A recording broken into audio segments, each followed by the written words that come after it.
السلام علیکم دوستو، آج کا ٹاپک بڑا سینسٹیو ہے۔ مفتی طارق مسعود صاحب سے سوال پوچھا گیا کیا شیعہ مسلمان ہے یا نہیں ہے، تو اس کا جواب بڑی دلیل سے انہوں نے دیا، جو کہ اس ویڈیو میں آپ دیکھیں گے کہ شیعہ کے بارے میں انہوں نے کیا فرمایا۔ اور سارے شیعہ جو ہیں وہ ایک جیسے نہیں ہوتے۔ اور دوسری بات جو اہم ہے وہ اس موضوع میں، اس ویڈیو میں یہ ہے کہ کسی کو کافر کہہ دینا یہ کوئی اتنی چھوٹی بات نہیں ہوتی۔ ہر شخص کا عقیدہ جو ہے وہ ٹھیک ہونا ضروری ہوتا ہے، اور عقیدے کی بنیاد پر جو ہے ہمارے علماء کرام جو ہیں ان چیزوں کا جواب دیتے ہیں۔ تو مفتی صاحب نے کیا ان چیزوں کا جواب دیا، آئیے دیکھتے ہیں اس ویڈیو کو۔ آپ نے پورا دیکھنا ہے، اس میں بڑی سیکھنے والی چیزیں ہیں۔ تو آئیے سٹارٹ کرتے ہیں اس ویڈیو کو۔ بعض ہمارے اہل علماء کرام شیعہ کو پکا کافر کہتے ہیں، اور بعض کافر کو بھائی کافر کہنے میں کافر شیعوں میں 20 قسم کے لوگ ہیں، معتدل بھی ہیں، تو ایک جیسے نہیں ہے۔ تو میں یہ کہتا ہوں کہ کسی مسلک کو کافر کہنے کے بجائے آپ یوں بولو کہ جس کا یہ عقیدہ ہے وہ کیا ہے، کافر ہے۔ جو نبی کو حاضر ناظر جانتا ہے بلا کسی تعویل کے وہ کیا ہے، کافر ہے۔ جو نبی کو مشکل کشا مانتا ہے بلا کسی تعویل کے وہ کیا ہے، کافر ہے۔ تو جو حضرت عائشہ رضی اللہ تعالیٰ عنہ پہ زنا کی تہمت لگاتا ہے وہ کیا ہے، کافر ہے۔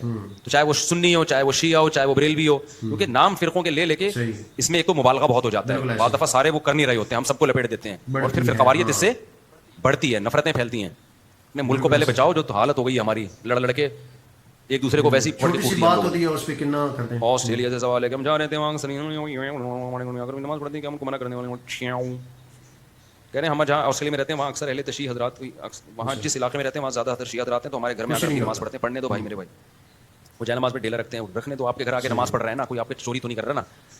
بار بار میں ایک بات کہتا ہوں، دوسرے کے مسلک کو چھیڑو نہیں، اپنے مسلک کو چھوڑو نہیں۔ ہاں جب وہ حق کی تلاش میں آپ کے پاس آئے دلائل، تو علماء سے دلائل پوچھ کے اس کو محبت کے ساتھ مان جائے، ٹھیک ہے، نہیں مانے اس کی مرضی ہے بھائی، اتنی دنیا میں اور کچھ ہو رہا ہے تو کیا ہو گیا۔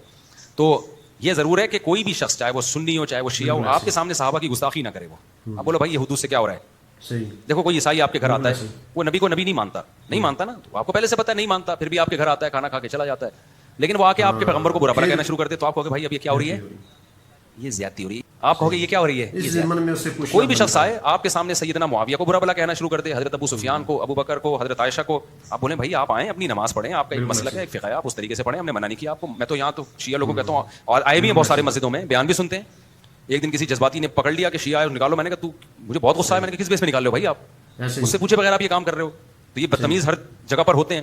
میں نے کہا آئیں بیٹھے بھائی، تو مجھ سے ملتے ہیں بہت سارے شیعہ لوگ بھی، میں کہیں جاتا ہوں نا اور بتا رہے ہوتے ہیں میں شیعہ ہوں لیکن آپ کو سنتا ہوں، تو ہمیں عادت نہیں ہے اس کو جا کے چھیڑنا شروع کر دیں، پن کرنا شروع کر دیں۔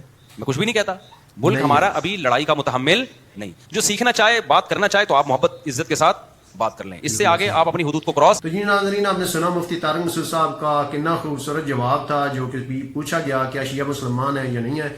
تو انہوں نے عقیدے کی بنیاد پر کہ جن لوگوں کا عقیدہ ٹھیک ہوتا ہے وہ کسی صحابہ کرام رضی اللہ تعالیٰ عنہ کی گستاخی یا وہ نہیں کرتے، تو ان کو ان چیزوں کا نہیں کہنا چاہیے، ڈائریکٹ سے نہیں کہنا چاہیے۔ آپ ان سے محبت کریں، آپ کی مسجد میں نماز پڑھنے آئے یا آپ ان کی طرف جائیں تو کسی چیز پر بحث و مباحثہ نہ کریں۔ اور ایک اور سوال ان سے پوچھا گیا کہ ایک جگہ ایسی ہے کہ شیعہ کو نماز پڑھنے آ جاتا ہے، کیا ہم اس کو روک سکتے ہیں یا کچھ کہہ سکتے ہیں؟ تو مفتی صاحب نے فرمایا آپ اس کو کچھ نہیں کہہ سکتے، بھائی نماز پڑھ رہا ہے اس کو نماز پڑھنے دو۔ پہلے ہی ہمارے ملک میں اتنے مسئلے ہیں، پہلے ہی لڑائی جھگڑے ہیں، فرقہ واریت بہت زیادہ ہے، تو ان چیزوں کو خدایا کم کرنا چاہیے، پیار محبت کے ساتھ رہنا چاہیے۔ اگر کوئی چیز پوچھتا ہے یا پھر اس میں دلچسپی رکھتا ہے تو علماء کرام سے پوچھ کر اس کو دلیل والا جواب جو ہے وہ دینا چاہیے۔ اللہ تعالیٰ ہمیں صحیح دین جو ہے وہ سیکھ پر اس پر عمل کرنے کی توفیق عطا فرمائے۔